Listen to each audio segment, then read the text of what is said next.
ప్రతి క్షణం సమాజం కోసం మీ మిత్ర న్యూస్.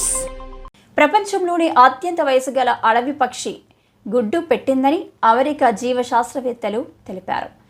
విజ్డమ్ అనే పొడవాటి రెక్కలున్న సముద్ర పక్షి లేసన్ ఆల్బాస్ట్రాస్ హవాయి ద్వీప సమూహం యొక్క వాయువ్య అంచున ఉన్న Midway Atoll National wildlife రెఫ్యూజ్కి తిరిగి వచ్చి గుడ్డు పెట్టిందని నిపుణులు అంచనా వేశారు.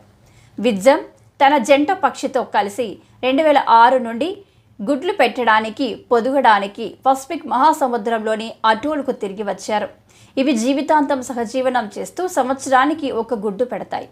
ఆల్బాట్రాస్ తల్లిదండ్రులు దాదాపు 2 నెలల పాటు గుడ్డును పొదిగిస్తారు. పిల్లలు పొదిగిన 5 నుండి 6 నెలల తర్వాత సముద్రానికి ఎగురుతాయి. అవి వాటి జీవితంలో ఎక్కువ భాగం సముద్రం మీదుగా ఎగురుతూ స్వీడ్ మరియు చేపల గుడ్లను తింటారు. ఈ పక్షి చివరగా 2021లో పొదిగినట్లు నిపుణులు తెలుపుతున్నారు.